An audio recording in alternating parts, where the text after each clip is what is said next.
I see young investors today acting like traders, chasing daily returns like squirrels on caffeine. They call it momentum. I call it suicide by activity. The human brain is wired for stimulation. We mistake movement for progress. That's why brokers love you. They get paid when you act. You get rich when you don't. Patience is a superpower. Boredom is the tax you pay for greatness. If you can sit quietly while others are shouting, if you can stay invested when others are rotating sectors, if you can let compounding do its slow work without interrupting it, then you've already beaten 90% of investors. Here's the paradox. Doing nothing is the hardest thing to do because it feels like you're missing out. But the market punishes restlessness. Every unnecessary move leaks value.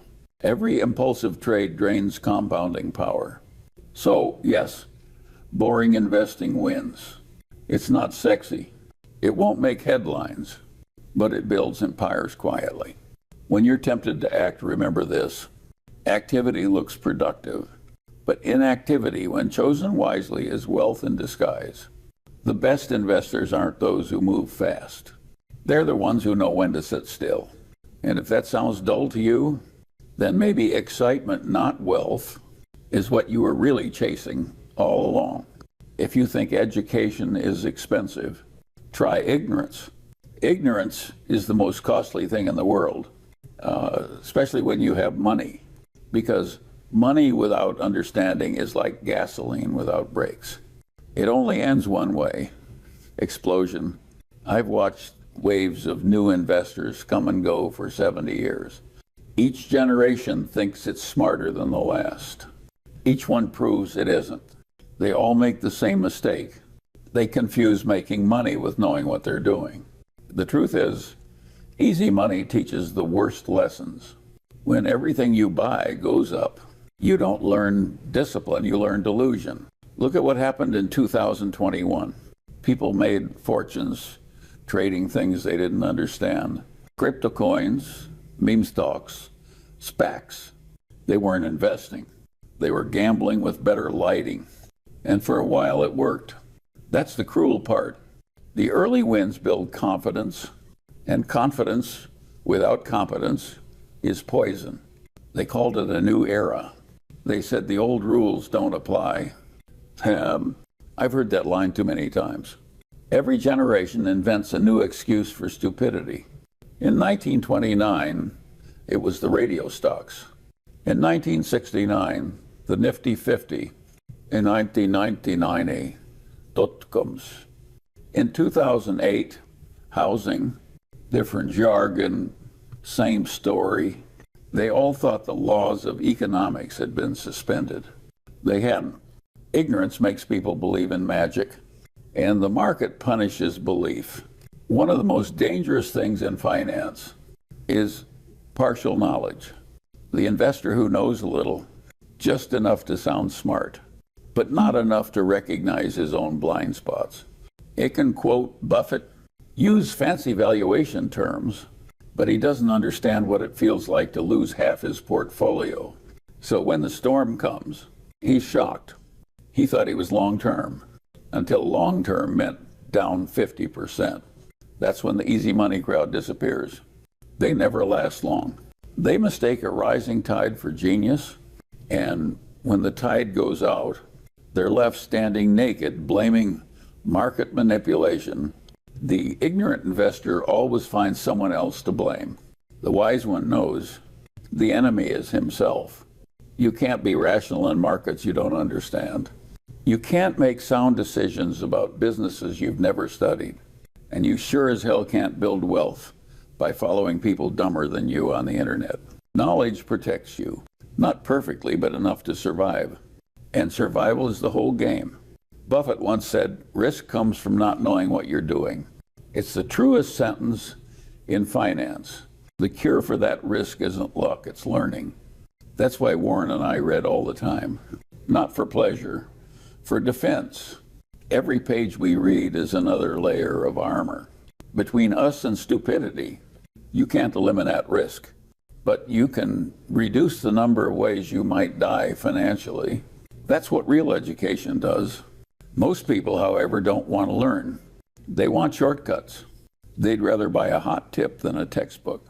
They'd rather chase trends than study principles. They call that hustle. I call it laziness disguised as ambition. The market loves ignorant money. It feeds on it. For every fool who thinks he's outsmarting the system, there's a patient investor quietly collecting the profits he left behind. That's how wealth transfers from the impulsive to the informed.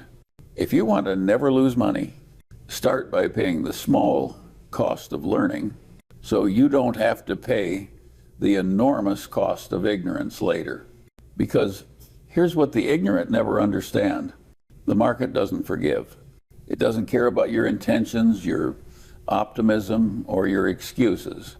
It simply balances the ledger, and ignorance is always on the wrong side of that equation. Easy money feels good in the short run, but it leaves you weaker, not stronger. It breeds habits that destroy you the moment conditions change. If you made money easily, don't mistake it for brilliance. Test it, challenge it, learn why it worked. Because what you don't understand today will bankrupt you tomorrow. In investing, ignorance isn't bliss. It's bankruptcy in slow motion. The market is a machine that transfers wealth from the impatient to the patient. That's not poetry. It's a law of nature. Everything worthwhile in life compounds knowledge, relationships, and money. But compounding only works if you stay in the game. And staying in the game requires patience. The problem is patience looks like doing nothing, and people hate doing nothing. In the modern world, where every screen flashes opportunity, patience feels like failure. But in reality, it's the highest form of discipline. I've said it for decades. You don't need extraordinary intelligence to be a great investor. You need a temperament that can handle boredom, doubt, and delay. Buffett and I spent most of our careers waiting for the right price, waiting for the right business, waiting for the rest of the world to act irrationally. And when the world finally lost its mind, we were ready. That's the secret nobody wants to hear. Patience is profitable precisely because it's rare.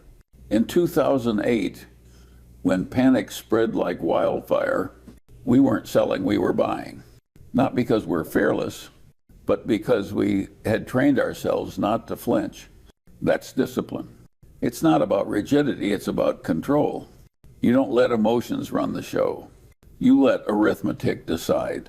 Most investors operate backward. They buy when they feel good and sell when they feel bad. Discipline is the opposite. You buy when it's rational, not emotional. And most of the time, rational feels terrible. Patience doesn't mean inaction. It means waiting with intention. You study, you prepare, you sharpen your judgment. So when opportunity finally arrives, you can strike fast and hard. Opportunity's like a rare bird. You don't chase it all day. You sit quietly and wait for it to land on your shoulder. Then you grab it before it flies off. But you can't do that if you're constantly jumping from one shiny thing to the next. The impatient investor always needs to do something. The patient investor is content to watch everyone else do the wrong thing. Patience is emotional control in disguise. It's the ability to stay rational when the world rewards hysteria. Think of all the great fortunes in history. None of them were built on speed. They were built on endurance. The Coca-Cola position we hold, that's patience. We didn't buy it to flip it. We bought it because we understood it. Then we waited while others traded around it. Every year people asked if we'd sell. Every year we didn't. And every year our silence made us richer. That's compounding. It doesn't care about trends or excitement. It only cares about time. But time is merciless to the undisciplined. If you can't control yourself, the market will do it for you by taking your money. The truth is, wealth isn't built in the market. It's built in your mind. The market just reveals who you are. If you're impatient, it exposes that. If you're greedy, it exploits that. If you're disciplined, it rewards that. Discipline is not an event, it's a lifestyle. It's saying no more often than you say yes.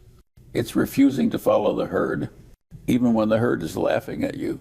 Warren and I have been called stubborn, old-fashioned, and out of touch. That's fine. The scoreboard doesn't care about opinions.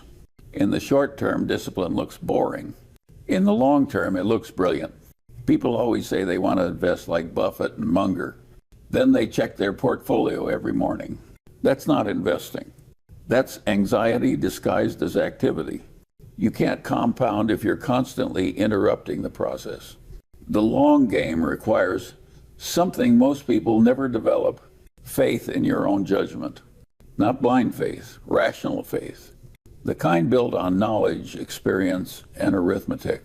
That's why we read, why we think, why we sit still. Because when the storm comes, you don't rise to the occasion. You fall to your level of preparation. Patience and discipline are preparation. They are the invisible edge, the one no algorithm can replicate. So if you want to never lose money, stop looking for excitement. Start building endurance, because in the long run, the market doesn't reward brilliance. It rewards survivor. I've seen a lot of smart people go broke. It's never because they weren't intelligent. It's because they were smart in the wrong way. Intelligence can make you rich, but unchecked ego can make you stupid. And when you mix intellect with arrogance, you get a financial bomb waiting to go off. You'd think intelligence protects you from stupidity. It doesn't. It just gives you more creative ways to justify it. Let me give you a few classics. The dumbest ways smart people lose money. First, they believe they're exceptions. They think the rules apply to everyone else, just not them. They see leverage, speculation, and overconfidence destroy others, and somehow conclude they're immune. Sure, most people lose with options, they say, but I've run the numbers.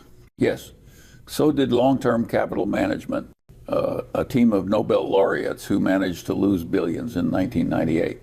The market doesn't care about your IQ. It only cares whether you're disciplined. Second, they mistake complexity for sophistication. Smart people love complexity. It flatters their intellect. They design elaborate models, run simulations, and convince themselves they've eliminated risk. But in truth, they've only hidden it. Complexity is seductive because it looks like control, but it's usually just confusion in disguise. I've always preferred simplicity. If I can't explain a business in one paragraph, I don't want to own it. Warren feels the same way. He once said, "You don't get extra points for difficulty. Simple ideas executed consistently. That's how you win." Third, they fall in love with their ideas. Once a smart person forms a thesis, they'll defend it like it's religion. Facts won't matter. Charts won't matter. Losses won't matter. They're not investing anymore, they're worshiping. And when belief replaces reason, the market eventually delivers the sermon. The wise investor marries no stock, no strategy, no opinion, only the truth. Fourth, they can't admit mistakes.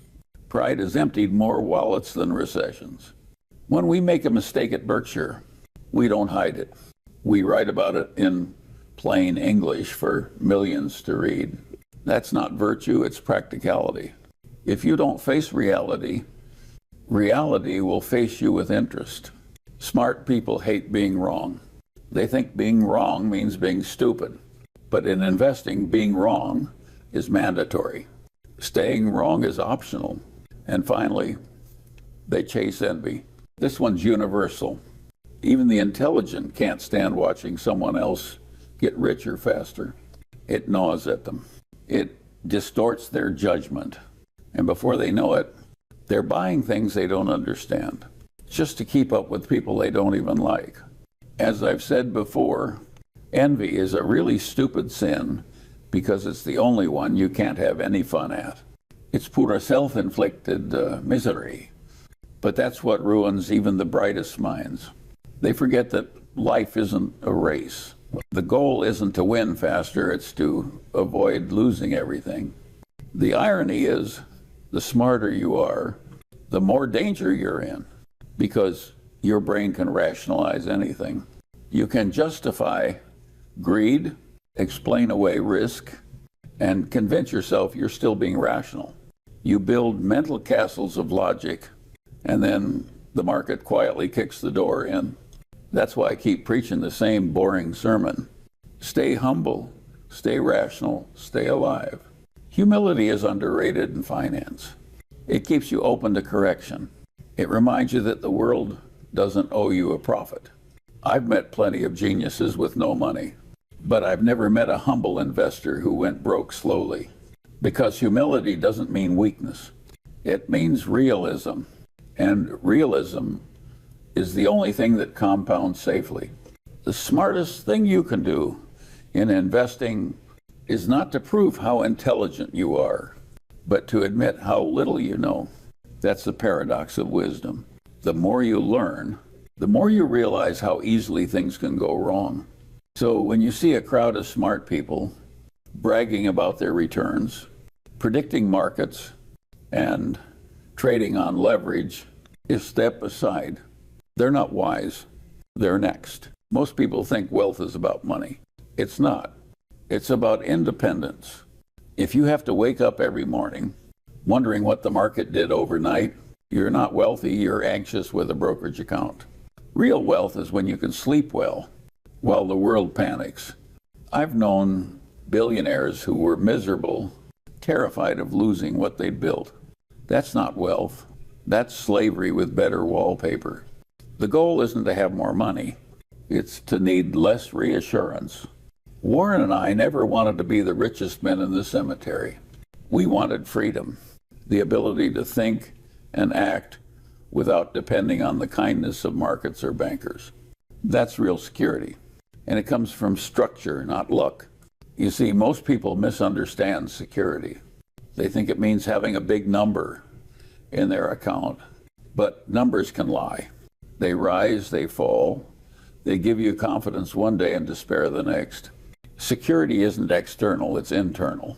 It's a mindset built on rational habits. Spend less than you earn. Invest in what you understand. Avoid that like it's radioactive. And never depend on one source of income, one boss, or one illusion. You do that for decades, and the world can crash around you without taking you down with it. When I was young, I thought money would solve everything. Then I watched people with far more money than I'd ever have, and realized they were often more trapped than the poor. The poor worry about survival. The rich worry about losing status. Both are forms of fear. Freedom begins when you stop playing those games. True wealth isn't measured by how much you can buy. It's measured by how little you have to worry about. A man who can live below his means, ignore envy, and stay calm through panic, that man is wealthy, whether he has 10 million or 10,000. That's why I keep hammering the idea of not losing money, because every dollar you keep is a piece of freedom you preserve. And freedom, once lost, is expensive to buy back. Security doesn't come from a big paycheck or the right investment. It comes from avoiding stupid mistakes repeatedly over a lifetime. That's how compounding really works. Not by brilliance, but by survival. You'll notice the world is full of people chasing financial freedom by copying others, by following trends, by believing the next big thing will make them safe. They're wrong. Safety isn't found in motion. It's found in restraint. The less you depend on external conditions, the safer you are. That's as true in investing as it is in life. If your peace of mind requires rising markets, you're not an investor, you're a hostage. That's why Warren and I structured Berkshire the way we did. No debt that can kill us. Plenty of cash to survive disaster. and a focus on businesses that generate real value, not hype. We don't chase what's hot. We protect what's durable. When you understand that, you stop trying to be clever. You start trying to be enduring, because in the end, wealth isn't about beating the market. It's about escaping the trap of dependency. You can't buy peace of mind in the stock exchange. You earn it by being rational, patient, and quietly unbreakable. People think security means certainty. It doesn't. Security means resilience. You can't predict the future, but you can prepare for it. And if you built your life on solid ground, not on debt, envy, or delusion, then even when the ground shakes, you'll still be standing. That's real wealth. The kind you can't lose in a bear market. When you've lived as long as I have, you realize wealth isn't about brilliance, luck, or connections. It's about avoiding the obvious mistakes that everyone else keeps making. The great investors don't do extraordinary things. They just avoid doing stupid things for an extraordinarily long time. That's why I keep repeating it. Rule number 1, never lose money. Rule number 2, never forget rule number 1. It sounds simple, too simple for the ambitious mind, but that's exactly why it works. Complexity attracts ego. Simplicity protects truth. Most of what I've learned about money came the hard way, from watching other people destroy theirs. They were clever, educated, full of confidence, and yet they couldn't resist the same traps: greed, leverage, envy, impatience. The human brain never changes. That's why the same financial mistakes repeat every generation. You can't beat human nature. You can only outsmart your own. The real battle isn't against the market. It's against your impulses. Your need to act, to prove, to belong, to feel smart. That's what makes never losing money such a difficult rule, because the temptation to break it will never go away. There will always be a shiny opportunity, a guaranteed return, a friend who made a fortune overnight, and the voice in your head will whisper, "Why not you?" That's when you remember the rule. It's not a slogan, it's survival. We built Berkshire Hathaway by saying no 99% of the time. No to speculation. No to things we didn't understand. No to people we didn't trust. If we couldn't explain a deal in plain English, we passed. If it required hope instead of arithmetic, we passed. If it smelled of leverage, we passed. And we still got rich, slowly, safely, surely. Because the goal was never to be flashy. It was to endure every crash, every recession, every mania we've lived through has rewarded the same virtues: patience, rationality, humility, and punished the same vices: greed, arrogance, overconfidence. So when I say never lose money, I don't mean never make a mistake. I mean never let a mistake destroy you. Always keep a margin of safety. Always protect the downside. Always stay in the game. The world doesn't hand out medals for risk takers. It buries them quietly and moves on. But it rewards survivors. The men and women who can do nothing when nothing should be done, who can think independently, who can resist the madness of crowds. Because the truth is, getting rich isn't hard. Staying rich is. You don't need to be a genius to keep your money. You just need to be consistently not stupid. That's the hardest part, because stupidity is always on sale. It comes disguised as opportunity, dressed up as innovation, and sold by confident idiots. If you can resist it, you'll be fine. If you can't, no formula will save you. So let me leave you with this. The game of investing is not about scoring points. It's about avoiding fatal errors. You don't need to predict the future. You just need to survive the present. Do that for a few decades, and the future will take care of itself. And when people ask you for your secret, you can smile and tell them the same thing I've said all my life. It's simple. Just try not to be stupid.